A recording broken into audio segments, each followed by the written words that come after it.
fazer uma leitura do preparo de ambiente antes de fazer a nossa prece inicial.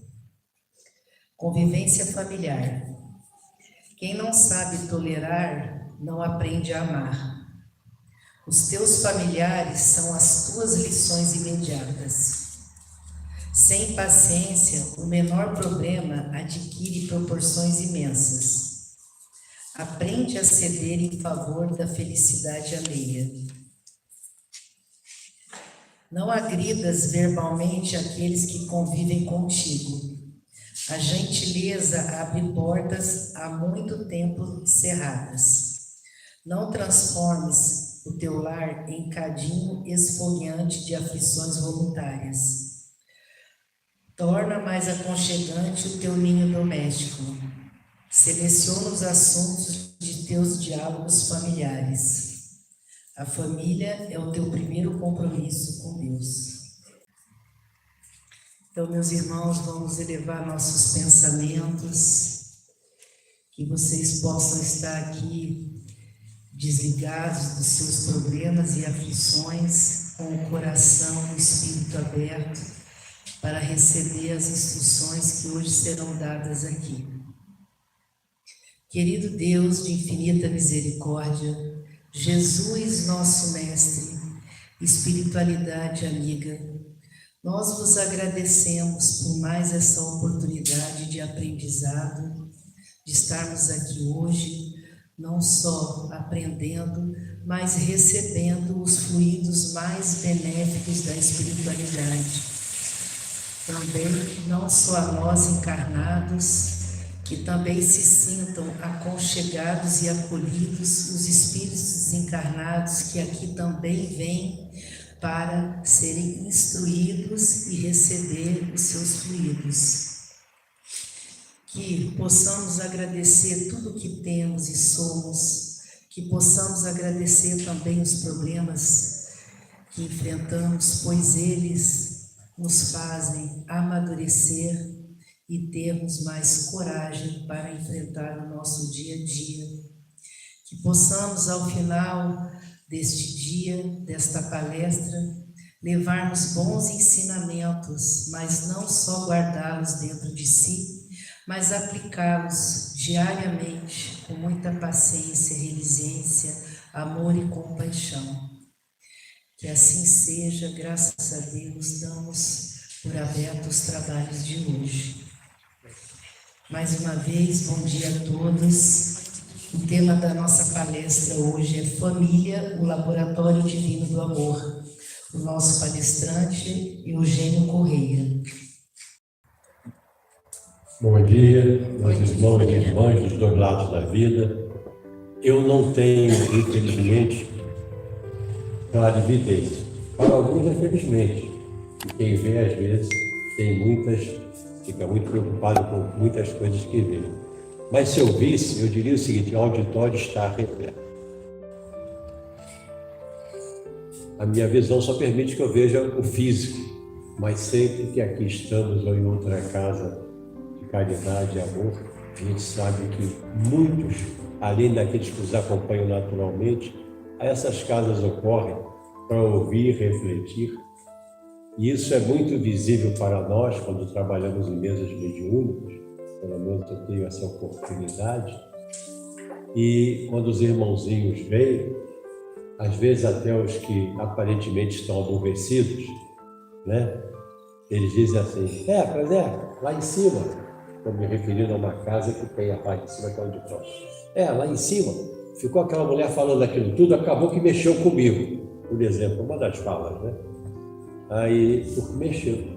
Então, quando a gente vem, a gente não está sozinho, nós sempre temos os acompanhamentos, e muitos daqueles que nos acompanham, às vezes aproveitam imediatamente, muito mais do que nós, para refletir sobre as suas situações. Isso é uma coisa importante para a gente saber, que estar aqui não é só uma caridade para conosco próprios, é uma caridade com todos os irmãos, né, que nos acompanham, e muitos deles não porque querem obrigatoriamente apenas nos fazer bem, e muito menos porque querem nos fazer mal, mas que de alguma maneira sintonizam com o tipo de energia que nós temos, um pouco mais trabalhado, um pouco mais atrasado.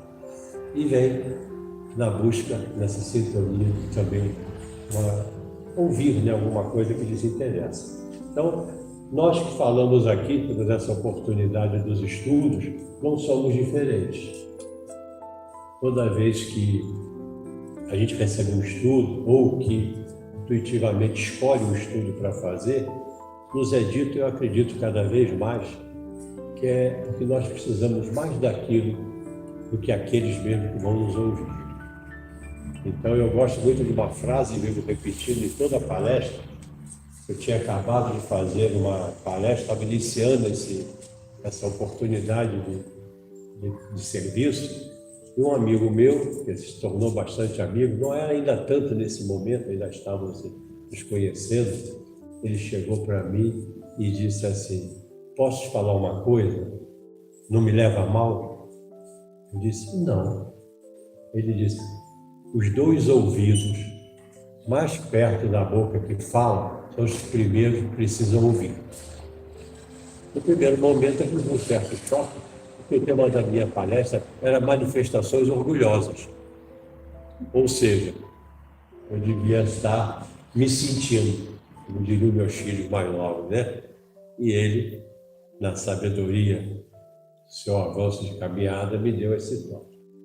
Então, família, para todos nós, é uma oportunidade e também um desafio. Eu travesti o tema a pedidos para ele ficar diferente, mas é uma palestra bem similar à que eu fiz na quinta-feira, que tinha esse nome, né?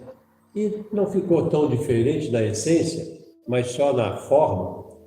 Por quê? Porque realmente todo laboratório é cheio de desafios e também cheio de oportunidades, em qualquer área que se pesquise. E a família, mesmo se nós temos pesquisadores, né? Diplomados, todos nós somos pesquisadores nessa vida. Né? A gente vive experimentando coisas, às vezes com algum fundamento teórico, às vezes sem esse fundamento, fora a tremenda bagagem que a gente traz ainda a nível muito inconsciente, né? E vivemos experimentando para nos tornarmos a cada dia melhores. Então esse é o foco desse nosso estudo de hoje. E primeira coisa é o que nós entendemos por família. Todos nós temos um entendimento de família, mas eu geralmente gosto de pegar um conceito mais assim teórico no sentido de estudo, só para a gente refletir e fazer a comparação com a nossa percepção sobre isso. Então, existe um conceito formal, né, de família.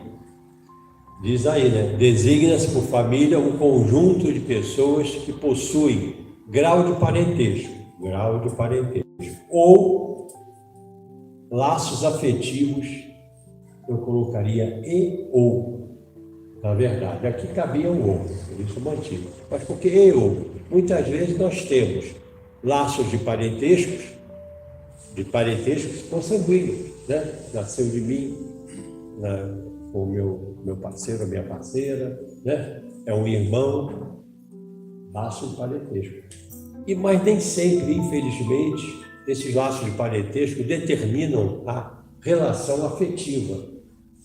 E nós vamos ver aqui por quê, e até quem está na doutrina há algum tempo já tem essa informação. E vivem na mesma casa, formando um lar. E vivem na mesma casa, nem sempre, como nós vamos ver, com a configuração de um lar, segundo o conceito de lar. Então, realmente aí já aparecem nossos conceitos, as ideias básicas das nossas oportunidades, mas também dos nossos desafios. Essa é um conceito de família que está na nossa Constituição brasileira. A família é abrangente, pois considera diversas formas de organização baseadas na relação afetiva e na convivência. Vejam que ali não se expressa sobre as outras a ideia de consanguinidade, ou seja, nasceu do meu sangue ou não. E muitas vezes, por tudo que nós vamos ver, expressa responsabilidade, mas das duas partes, seja, daqueles que têm uma relação consanguínea. Mas, obrigatoriamente, não revela ou não desenvolve a afetividade. E vemos aí a formação diversa da família. Hoje, família transcende aquele conceito que eu aprendi com meu pai e com a minha mãe, que era do tempo deles, e que eu ainda guardo muito em mim e às vezes tenho dificuldade de superar, né? Casal é um homem e uma mulher. Hoje, o casal, obrigatoriamente, não é um homem e uma mulher. Por isso que os filhos, às vezes, adotados, né, e ou não por uma das partes, eles têm duas mães ou dois pais. E às vezes o lar pode ser mais forte do que aquele tradicional. O que mantém o lar, nós vamos ver, é principalmente ou transforma em lar, a relação familiar, é o contato da afetividade, o compromisso de todas as partes ali envolvidas. Organização baseada na relação afetiva e na convivência. E o que é entende-se por laboratório? Conceito formal de laboratório. É um espaço físico especializado, equipado com instrumentos e recursos, destinados à realização de experimentos, análises e pesquisas científicas. Só quando a gente pensa em científico, pelo menos eu pensava no passado, né? Antes de fazer outras oportunidades de estudar, pensava sempre nas ciências exatas, né? É como a ciência nasceu e desenvolveu. Mas nós temos as ciências humanas, as ciências sociais, são todas ciências. Então, todas experimentam. Interessante ali, olha só, destinados à realização de experimentos e análises. Isso cabe bem no laboratório divino do amor.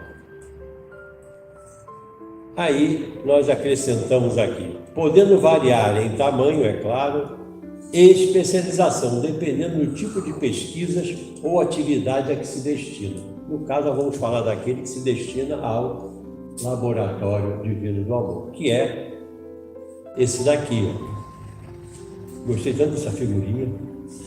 E qual seria a estrutura adequada, especializada desse laboratório divino do amor para uma família? Essa daí, uma representação, né? E eu me atrevo a dizer, não tinha pensado antes não, mas agora pensei, que aquela mãozinha que está ali, pelo tamanho da mão em relação à casa dos outros, é a mãozinha do pai, simbolicamente, é a mãozinha do paizão lá de cima, ou daqueles que por ele foram designados, quando formou-se a família, para nos dar uma estrutura de vida aqui embaixo. Interessante também lembrar sempre que a estrutura físico-social de um lar é a que está sendo segurada e a que compõe, que é o social, a relação social que existe entre os membros da família, né? Nada mais do que a representação da célula máter, da célula primeira, da grande família humana universal. Agora, vamos ver então, dar uma olhadinha aqui, vamos aprofundar o número de palavras. O lar, em sua ambiência físico-social, permite que os membros da família experimentem o anseio de estar. Como a gente gosta de voltar para o nosso lar. E quando a gente pensa em casa, pensa em lar. Não pensa no lar, nessa constituição de afetividade, de acolhimento. Por que eu digo isso? Eu tinha muitos amigos meus, quando eu dava aula até tarde da universidade, que eu ficava doido como outros para acabar o turno e nós podermos cumprir a nossa obrigação trabalhista e irmos para o nosso lar. E outros tantos queriam ir para outros tantos lugares, mas não tinham vontade de voltar para casa, não. Quando a gente não tem vontade de voltar para a nossa casa, não quer dizer que ela seja obrigatoriamente nem boa nem ruim, às vezes está em nós, mas já é um motivo para a gente refletir.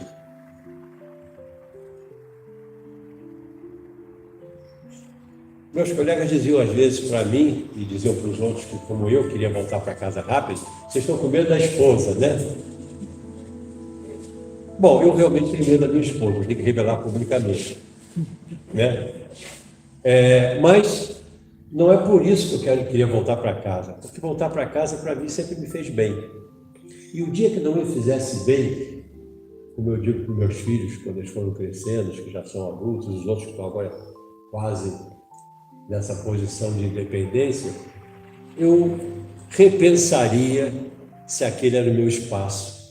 Porque quando você não está de boa vontade tentando acertar no espaço físico-social, seja um trabalho, seja uma casa familiar, seja uma casa espiritual, não culpe a ninguém, mas pense se ali já não passou o teu momento. Quando eu digo não culpe a ninguém, é porque nós temos uma tendência natural a terceirizar os nossos incômodos. Eles existem. É claro, alguém pode estar sendo até veículo de estímulo daquele incômodo. Mas o incômodo, na realidade, só nasce e só pode se harmonizar dentro de mim. Falou-se aqui na leitura, ali aparecendo várias coisinhas na página de abertura, quando se falou ali da família, que a nossa irmã leu muito bem, por sinal, se falou ali em ensinar e aprender. E nós somos organizados num grupo familiar, num grupo social, de qualquer natureza, sempre pela providência divina, para que possamos ali corresponsabilizar pelo processo chamado ensino-aprendizagem. Lá no tempo de escola, e depois quando começamos a ter a oportunidade de ensinar, eu passei por um momento, já notaram que eu não sou muito novo, não deu para perceber, né? Então, eu fui numa época, quando comecei a aprender como deveria ensinar, eu fui numa época que eu peguei aquela época da tecnologia educacional, da didática tradicional, que diziam que centrava-se no professor os resultados do processo de ensino-aprendizagem. Aí, utilizei na minha vida, aí peguei uma outra, a psicologia da aprendizagem se desenvolveu, se passou a se preocupar como é que o aluno aprendia, e não só como aquele que ensina de ensinar. Então se passou a centrar os resultados, os objetivos da aprendizagem e como o aluno aprendia. Nem errado, nem certo, nenhum dos dois. Os dois têm que se juntar. Aí, algum tempo atrás, eu li um livrinho, há muito tempo atrás, chamado Canção da Interesa, de um baiano. Baiano é uma pessoa sempre assim, com muitas ideias boas, né?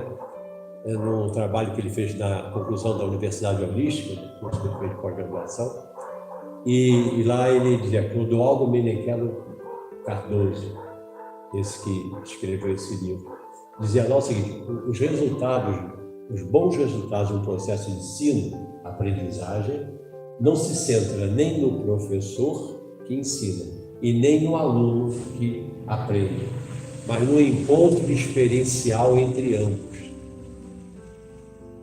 E na família não é diferente. Por quê? Nós nos revezamos constantemente no ato de ensinar e no ato de aprender. Nossos papéis mudam.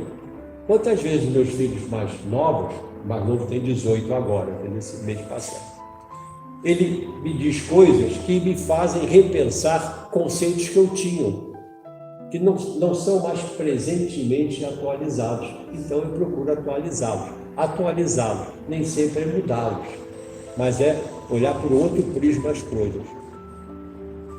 Em comparação, meu filho mais velho, que tem 49, ele diz assim: pai, você me parece estar ficando um pouco frouxo. Aí eu digo para ele: não, teu irmão está me ajudando a atualizar. Você pegou aquele pai mais rígido, aquele pai lá de 77, não é? Diferente. Então, aí a gente vai aprendendo com um, com o outro, né? E vai atualizando. Não é fácil? Não é fácil. Na família também não é, nessas relações da gente, outras. Porque é difícil você largar uma crença a qual você está arraigado e, pior, muitas vezes nem sabe que o está. Está no nível ainda da sua inconsciência. Vejam vocês que começam a acompanhar os estudos espirituais, alguns há muito tempo, tenho certeza, Mas eu me refiro a mim, mas lembro que com vocês deve acontecer coisas parecidas, não obrigatoriamente iguais. Conforme a gente foi atualizando nossas ideias sobre espiritualidade, sobre responsabilidade nossa, no nosso desenvolvimento espiritual, deixamos de terceirizar a Deus todos os nossos pedidos, às vezes o querendo subornar uma quantidade de velas significativa, ou com orações extensíssimas, que ele não devia ouvir as palavras, ele devia ouvir a intenção que tinha no nosso coração, não é? Eu já conheci uma pessoa em grande sofrimento que ela rezava 7 terços por dia. 7 terços por dia. Mas não conseguia mudar uma coisinha que ela conseguia olhar de frente para o retrato da sua família. Que de propósito alguém colocou numa moldura bonita e colocou em frente a ela, quando ela não podia mais se movimentar com facilidade, não tinha como não olhar, de vez em quando tinha que olhar. Foi ajudando. Olha que dificuldade, que dor no coração a pessoa tinha e nem sabia. Era melhor que não rezasse tantos terços, não que seja ruim rezar um terço, mas que conseguisse, que ela rezava, mas não conseguia olhar, e nem tinha intenção de olhar. Então, família é um local de aprendizado. Então você atua 100%? Quem dera. Temos as nossas lutas, né? Por quê? Aí vamos adiante. Experimentem e exercitem refazer a energia, a sensação de conforto, físico, social, espiritual e o acolhimento fraterno da convivência, apesar das diferenças entre os membros humanos ali reunidos no colégio familiar. A gente exercita, é o que a gente faz no laboratório, a gente experimenta, não é? Experimenta, repete o exercício, né? Aí eu peguei esse trechozinho, respeitosamente eu quis escrever, porque eu peguei um trecho de Luiz Fernando Veríssimo, que é incrível, escritor incrível, é um pensador maravilhoso, mas mudei uma palavra ou outra, não no principal, mas só para organizar aí a ideia do tema. Em casa, entre pais e filhos e outros integrantes desse grupo social, pode-se experimentar e exercitar o amor, a ter respeito, fé, solidariedade, companheirismo e outros sentimentos positivos, a convivência humana na imensidão da família da nossa humanidade. Dizem que quando a gente não aprende a amar no lar, quando a gente não aprende a respeitar no lar, quando a gente não desenvolve a fé, o companheirismo, em nenhum outro lugar do mundo você vai conseguir fazer. E da maior parte das vezes, quando você encontra na sua vida, e talvez você até possa ser também, uma pessoa com muitas dificuldades relacionais, pode olhar que na sua família não é diferente. Mesmo que travestido de uma reunião, de uma relação de hierarquia e subordinação. Ou seja, alguém manda e os outros todos obedecem contra a vontade. Muitas vezes, aquele déspota ou aquela déspota, nem sempre esclarecido, lembrando da história que nós estudamos lá na escola, né? Os déspotas esclarecidos, eram aqueles que começavam a ter uma iluminação, começavam a ter mais humanidade na sua forma de gerir, de mandar. Se a Terra é uma escola, o lar é um curso de pós-graduação existencial. Está nesse livrinho aí, Dias Melhores. É um dos parágrafos, mas é verdade. E nós sabemos que somos uma escola terrena. A nossa pós-graduação está lá, está no nosso lar. Por isso, é importante lembrar que a família não nasce pronta, constrói-se aos poucos. aprendemos dia a dia neste laboratório divino do amor, experimentando aquelas coisas e ajudando que os outros experimentem também. Porque é muito difícil ser amado, querer ser amado, se você tem dificuldade em expressar o amor que você tem. Às vezes você não tem, mas não aprendeu a colocá-lo para fora, né? Uma vez, conversando com essa pessoa que estava da dificuldade do retrato, né? Houve a oportunidade de, mesmo sem jeito, perguntar assim, porque toda vez que havia um aniversário e as pessoas que gostavam dessa pessoa buscavam se reunir e ali e tudo, ela ficava extremamente difícil, naquele dia ela ficava pior do que qualquer outro dia. E ela dizia com muita facilidade que detestava aniversário. Não gostava de aniversário, não gostava de receber presente. E alguns ficavam até chateados, mas todos preocupados. Isso anos, conta a história. E um dia, nesses exercíciozinhos, ela conseguiu dizer por quê, revelar.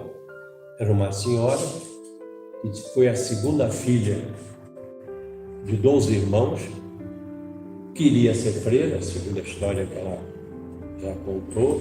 A mãe não deixou que ela seguisse essa vocação que era forte dela. Ela, inclusive, era uma ex-filha do Maria, né? Mas ela não deixou porque precisava dela para cuidar dos outros irmãos, que foram crescendo em número. A grande maioria masculino, mas outras irmãs também, segundo ela. E aí, ela foi, esse era o contexto dela. E ela disse o seguinte, mas por que a senhora não gosta tanto e faz um livro? Alguém teve curiosidade, forçou a barra. Ela disse o seguinte, porque minha mãe nunca conseguiu lembrar de um dos meus aniversários.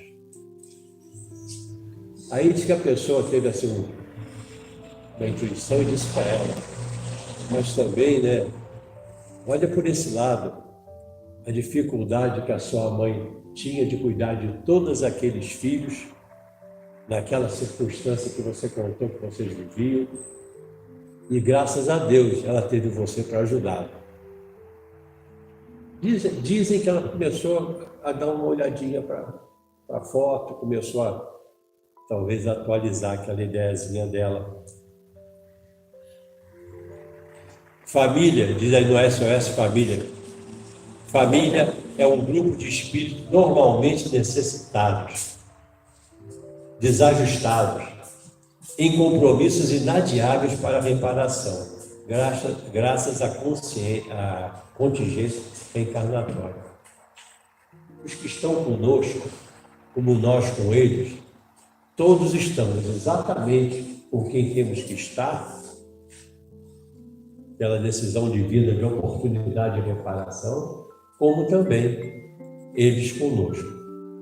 Então ninguém está no lugar errado. Aliás, nós nunca estamos no lugar errado, né? Mesmo quando a gente escolhe estar no lugar inadequado, de alguma maneira temos alguma coisa lá para aprender, nem que seja pela queda, né? Se não vai pelo amor, às vezes tem que ir com um pouquinho de dor. Nesse livro Estudos Espíritas também nos dá um toque interessante. Olha só, a família é mais do que resultante genético. Isso acho que já ficou claro na nossa conversa, né? São ideais, sonhos, anelos, quer dizer, pontos que unem aqueles que ali estão, as lutas, as árduas tarefas, os sofrimentos e as aspirações, as tradições morais, mesmo aquelas que ainda precisam ser atualizadas. Quando a gente compartilha, não obrigatoriamente concordando, mas compartilha, discutindo, conversando, trocando ideias, com todas as dificuldades que nós temos. Os meus filhos mais novos, os mais velhos talvez pensassem a mesma coisa, mas não tiveram coragem, porque na época era brabo, né? Então, os meus filhos mais novos dizem o seguinte, pai, eu queria ter uma conversinha com vocês. Aí um olha para o outro e diz assim, mano, conforme o caso, lá vem palestra. Aí eu disse, aqui em casa tem uma vantagem, que não tem tempo determinado, posso falar o tempo que eu quiser. Então, não sei se é sorte ou azar de vocês, mas se tiver alguma coisa para aproveitar, aproveite. Se não, eu acho que a melhor solução, eu brinco assim com ele, a melhor solução é tentar aproveitar alguma coisa, que aí ela não se repete. né? Mas quando você não aproveita, se repete da mesma maneira. Quando nós não aproveitamos nossos equívocos da vida, eles se repetem, na verdade, e às vezes de maneira mais dura. Uma amiga minha disse uma vez assim: Eugênio, a vida vem e dá um empurrãozinho. Eu vi se tinha alguma coisa aqui para eu empurrar, mas nada que eu pudesse fazer. Então, a vida vem e dá um empurrãozinho. Aí você não se toca. Aí a vida vem e dá um empurrãozão. Muitas vezes você não se toca ainda. Aí ela vem, eu uso uma palavra que eu não posso dividir em público, mas ela vem e te arrebenta um pouco, porque é para a gente despertar.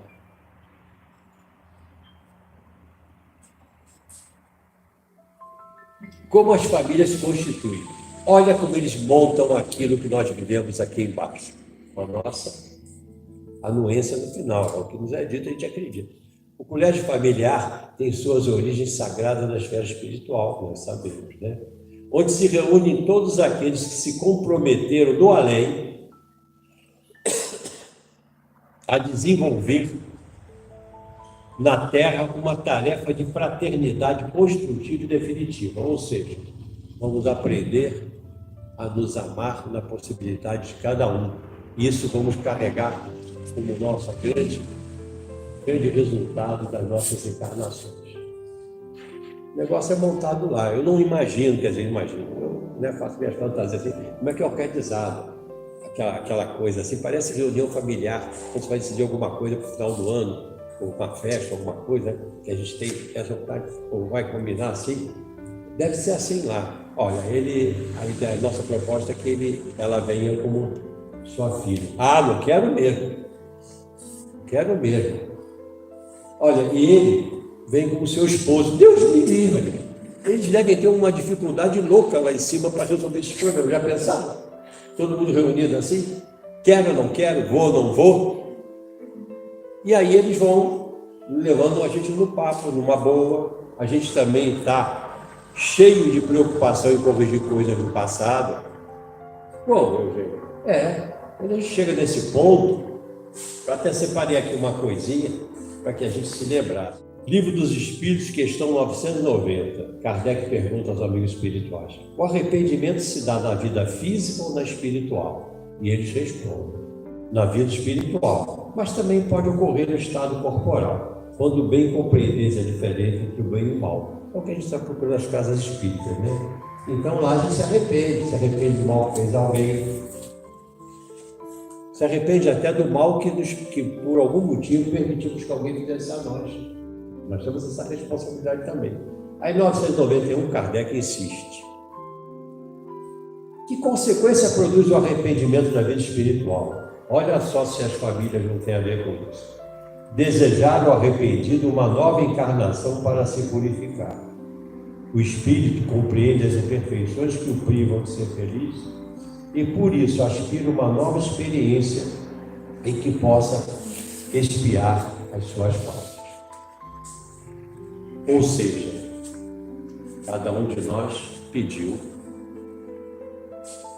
concordou, não teve como rejeitar aquele filho, aquela filha, aquela esposa, aquele esposo, aquele irmão, aquela sogra. Sogra foi só para implicar, tá? É porque ninguém faz piada com o sogro, o pessoal só ri com sogra. Eu me sinto até às vezes desqualificado como sogro. Fica comigo, só que com a sogra, coitadinha delas. Eu tive 2 mães, graças a Deus. E aí, Kardec era uma mala, graças a Deus para nós, né? Ele perguntava, então ajudava que cada vez tivéssemos mais coisas para hoje aprender e, quem sabe, antecedemos problemas. Aí, na 92, ele diz assim: e o arrependimento ainda na vida física? O que pode trazer? Aí os Espíritos dizem: fazer que já na vida atual o espírito progrida, se tiver tempo de reparar suas faltas, quando a consciência aponta o erro. E aí continua a pergunta: mas isso é o bastante para que a gente diga o seguinte: nós estamos, como dizem, na melhor encarnação. Nós estamos na melhor oportunidade de reconstruir nossas relações familiares. dentro do possível. Dentro do possível. Tem uma irmã, todos nós somos irmãos e irmãs, que faz um outro trabalho comigo, que ela, uma das questões que ela trouxe para o trabalho era exatamente a questão de uma relação com uma tia, que ela sentia que tinha que ter uma relação e teve no passado, mas por uma questão de ordem familiar a relação se perdeu. E ela vinha com isso em um ponto capital. Eu disse assim, ó, começa a orar por você e por ela, pelos dois, que essa conciliação vai provavelmente ter uma oportunidade, não sei quando, mas vai ter. Principalmente se houver no teu coração uma intenção verdadeira, não só uma questão de ordem social. E, segundo ela estava fazendo esse exercício. Passamos a tratar de outras questões. Semana passada, ela foi e me disse que, infelizmente, por uma questão de uma cirurgia muito grave em um dos irmãos dela, houve um reencontro no hospital, na reabilitação dele, e se abriu a porta para uma aproximação com essa tia, que estava lá também vendo, ele estava prestes a partir. Graças a Deus não partiu, mas está muito mal. Eu digo assim,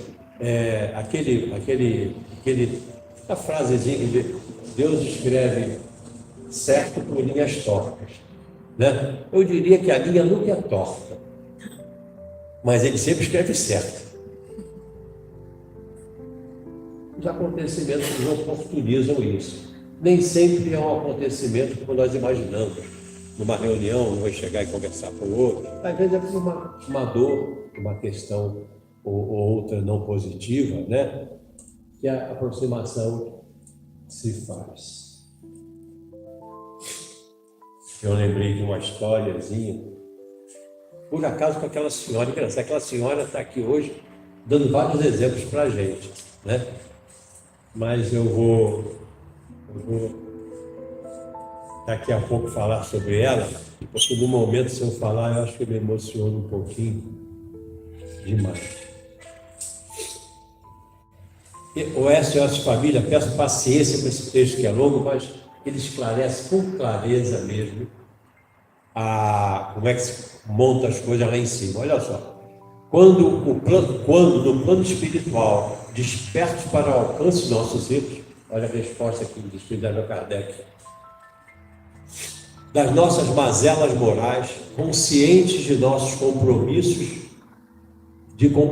que assumimos com outros e que, na maioria das vezes, falimos, porque não é uma nem duas vezes que a gente consegue escorregar na mesma questão, falimos, solicitamos aos instrutores espirituais um novo retorno à vida física, carregando as provas. Olha só, aqueles da família que a gente tem uma afinidade direta, né? Mas também, olha lá, as almas adversárias que foram parte do mecanismo de aprendizado anterior e abraçando a responsabilidade perante nossos tutores espirituais, que zelam por nosso progresso. Não, tudo bem, eu topo, aceito que ela seja minha esposa. Tudo bem, vou de novo casar com ele. Aceito. A pessoa ela teve a intenção de dizer mala. Essa mala, mas ela não disse, está lá no colégio espiritual, assim, aceito esse ser na minha vida, novamente. Aceito esse irmão, aceito essa irmã, e aí, dependendo do tamanho da família, aceita aquele, mas são todos, e é natural. Uma pessoa muito simples uma vez me disse o seguinte, eu estava meio chateado, era garoto um pouco tempestivo, imagina quantos anos isso foi, garoto, e eu estava muito zangado, entrei em casa e tinha ido me buscar na rua, porque eu estava querendo meter a mão, fazer, deixa eu ver, aquelas coisas de garoto.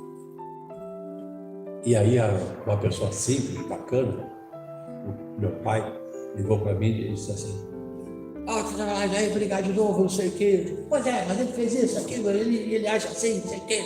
Aquelas coisas. Eu estou usando palavras que possam ser ditas em público, porque era um pouco mais, a história era um pouco mais assim, animada.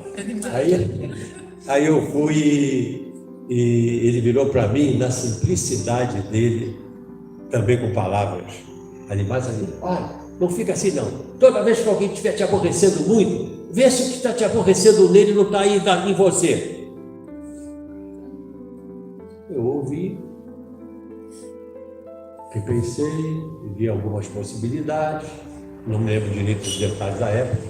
Muitos anos depois, fazendo uma pós-graduação, eu vi um trecho de Melanie Klein, uma psicoterapeuta conhecida internacional, que dizia o seguinte: nós geralmente projetamos fora no outro os objetos internos da nossa desqualificação. Se meu pai soubesse essa frase, aí que não ia entender nada mesmo. Ainda bem que ele não sabia, ele falou do jeito dele. Mas veja bem o que é o conhecimento que existe, a gente pode aprender com todo mundo, né?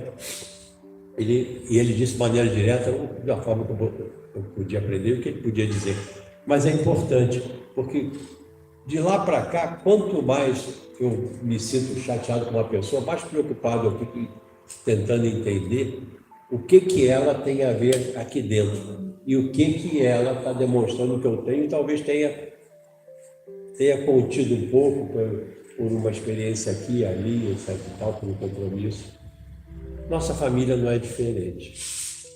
Aquela filha que às vezes te desafia um pouco, ou que tem conceitos diferentes dos teus, às vezes tem coisas dentro dela que foram reprimidas em você, né? Aquele filho que às vezes é agressivo, escorrega no vício ou outra coisa, de repente tem a ver com alguma coisa que teve já a ver com você, ou que aqui está contido, né? Então, o melhor, lembra, encontro experiencial entre ambos, se revezando os papéis de ensinar e aprender. Essa pedra, eu adoro essa pedra, né? Porque simbolicamente ela é exatamente como muitas que nós carregamos e nem sabemos que as carregamos. Talvez coisas dessas internas que eu falei agora. Diz lá: somos espíritos imortais em evolução, com experiências em diferentes encarnações. Portanto, trazemos bagagens diferentes que, de forma bastante significativa, promovem a nossa instabilidade. Aquelas tendências, às vezes, contidas, mas que ainda estão dentro de nós, né? Como também daqueles que formam esse grupo de espíritos que estão unidos pelos laços da carne, aparentemente mais unidos pelas experiências do outro, exatamente porque as nossas famílias são compostas. E todos nós somos imperfeitos, todos nós somos diferentes. E não sei por que a gente quer que seja igual. Sinceramente, se minha esposa fosse igual a mim, eu não casava, não. Não é verdade. E é claro que eu não perco uma oportunidade de, quando a gente fica brincando um com o outro, eu digo assim: olha, se eu fosse igual a você, tenho certeza que você não me aturaria. Tudo que vai e volta, né? A gente aproveita as lições. A pedra continua, mas agora com uma outra lembrança. Muitos conflitos surgem exatamente em virtude das pessoas viverem debaixo do mesmo teto, desconhecendo essa necessidade grandiosa de aprender a conviver e não a viver apenas. Há muitas diferenças entre viver e conviver. Esse é o grande desafio da nossa família humana também, é conviver com as diferenças. Agora é onde a gente cresce. Isso não vai resolver de uma hora para outra nossas questões, mas vai nos fazer refletir, vai nos fazer contar até 10, 1, 2, 3, 4, 5, 1001, 1002, 1003. Às vezes a gente precisa ir adiante. Mas aumenta as nossas possibilidades de nos reconciliar conosco em primeiro lugar, internamente, com aquelas coisas que nos fazem às vezes agir de maneira agressiva, de maneira desamorosa, e ainda usando a desculpa do amor. É verdade. Às vezes a gente diz para os filhos: se eu não te colocar de castigo com amor, o mundo vai te colocar de castigo sem amor. Se eu não te der essa palmada com amor, claro que muitas vezes escondido, mas pensa, né? O mundo vai te dar sem amor. E é verdade. Eu agradeço as muitas palmadas que eu levei. Agradeço mesmo. Porque se hoje eu já não sou grande coisa, o que eu seria se eu tivesse levado aquelas palmadas? E palmada é só para ficar elegante, porque na verdade antigamente não se tinha sandália havaiana, se tinha aquele chinelo, sola de borracha, tipo pneu, meu pai tinha um que era feito de pneu, negócio mesmo de... Farinha de marmelo. O cinto não era de fibra, era um cinto de couro, daquele couro mesmo, daquela vaca brava. Quando batia em você, parecia que o chifre estava entrando. Porque era um cinto, tá entendendo? Não tinha varinha de plástico, de fibra, era aquela vara de martelo, aquela vara de goiabeira, que libertava, mas não quebrava. É isso aí, graças a Deus. Cada um de nós tem o que merece, o que precisa, melhor dizendo. Mas